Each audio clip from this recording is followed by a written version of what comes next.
지금 어디로 가나요? 발걸음 무겁게 예수 믿으세요.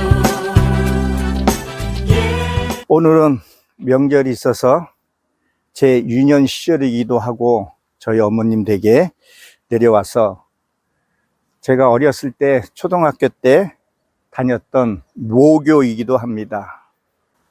전에는 한 반이 한 5, 60명씩 있어서 6학년까지 한 300명가량이 있었습니다. 근데 지금은 분교로 이렇게 학생이 수가 많이 줄었다고 합니다. 여러분, 추석하면 여러분 무엇이 생각이 납니까? 추석하면 많이들 명상을 하겠죠. 송편, 어른을 찾아뵙고 공경하고, 그리고 또 만면에는 명절 스트레스도 있기도 하죠. 근데 무엇보다도 이 명절하면 효심이겠죠. 이 추석이 언제 이게 유래가 됐냐면 신라 시대 3대 왕 그 갑의 시대 때 유래되었다고 합니다. 추석은 뭐니 해도 핵심은 효도이겠죠. 제가 어렸을 때에 저희 어머님은 그 불을 이렇게 장작을 떼서 그 무쇠솥에다가 밥을 지어서 그걸 밥을 퍼서 또 그 다 푸고 나면 그 누룽지를 구수한 누룽지를 화작화작 깨먹고 또 숭늉을 먹었던 그런 기억이 납니다. 그리고 3, 4대가 모여서 같이 밥을 먹고 또 어떤 그 효신 같은 것도 자연스럽게 학습되어지고 배웠던 그런 기억이 떠오릅니다.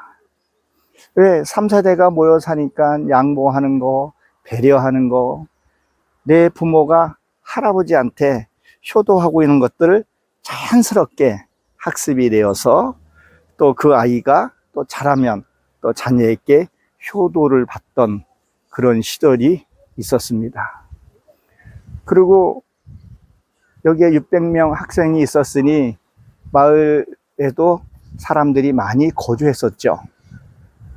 그러면 내 가족이 많지 않는 가족은 이웃을 통해서 어른을 공경하는 것도 배우고, 그래서 우리나라가 동방예의지국이라고 했던 것 같습니다.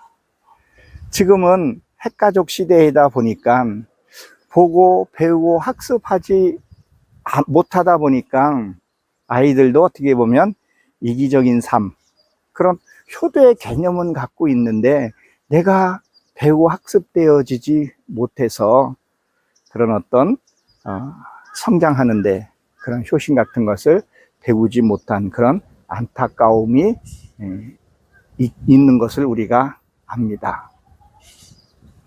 이제 저희 어머님 가옥에 가서 그 제사에 대해서 잠깐 제가 한번 소개하도록 하겠습니다. 저희 가옥으로 가시죠. 저희 어머님 가옥입니다.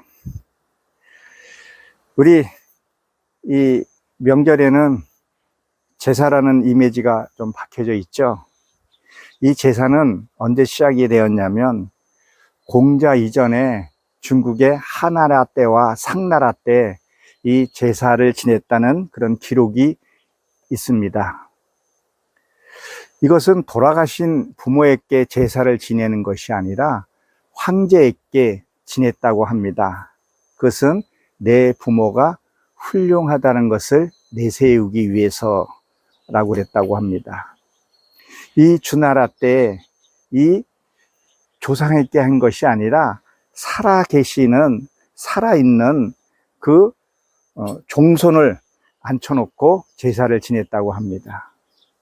우리나라는 신라 그리고 고려 특수한 그 왕에게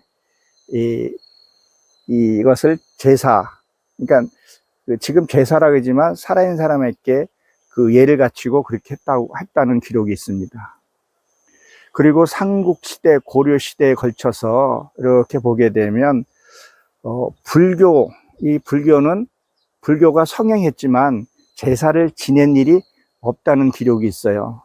그것이 오늘날까지 전통 그 불교는 이 교리상 환생이라는 것이 없기 때문에, 이 영혼이 없기 때문에 제사를 지내지 않았다고 합니다. 조상에게 지내지 않고 살아있는 사람에게 했다고 합니다. 우리나라는 무속과 불교가 섞여져서 후대에 생겨난 한국식 불교라고나 할까? 중국의 성리학을 받아들이면서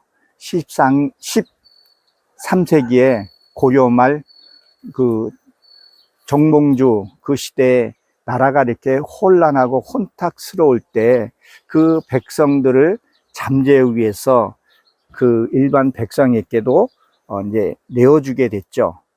그것이 오늘날 시대 역사를 보게 되면 우리 전두환 그 전 대통령이 혼란했을 때 프로야구를 통해서 백성들을 잠재시켰던 것과 비슷한 경우가 되겠죠.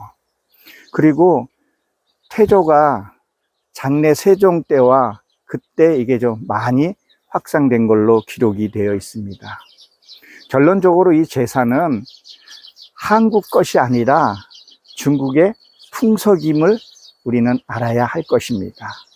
잘못된 이 제사는 부모에 대한 효행심이라고 우리가 인식하고 있지만 우리가 바로 알아야 합니다. 성경에서 고린도전서 10장 20절에 보게 되면 이방에게 절하는 것은 귀신에게 절하는 것과 같다 그랬고, 내가 너희들이 귀신에게 절하는 것을 원치 않았다고 성경이 기록하고 있습니다. 그래요. 우리는 부모님이 살아 계실 때에 참 잘 모시고 전화라도 한 통도 마음에 있는 전화를 해야 한다고 생각합니다. 그래서 기독교에서 보게 되면 카네이션도 기독교 어버이날이 우리가 존재한다는 것을 알아야 할 것입니다. 현재 보게 되면 오늘날도 이 우상이 이렇게 과학이 발전되고 이렇게 IT 시대인데도 여전히 우상은 숭배하고 있죠. 그리고 요새는 참 카페에 가게 되면 타옥점이라 그러나요? 그걸 통해서 복을 찾으려고 그러고 불행을 피해가려고 하죠. 우리가 불행 그러면 꼭 잘못된 것만 생각할 수 있는데, 그런 일들을 통해서 내가 성화되는 과정도 우리가 또 한번 기억해야 할 것입니다. 우리 명절을 맞이했는데 우리 살아계신 하나님을 찬양하고 경배하시고, 그리고 영원한 이 날씨가, 가을 날씨가 얼마나 풍요롭습니까? 그 풍요로움을 또 가족들이 모여서 풍족한 추석과 하나님의 은혜가 넘치기를 주의 이름으로 축원합니다. 할렐루야.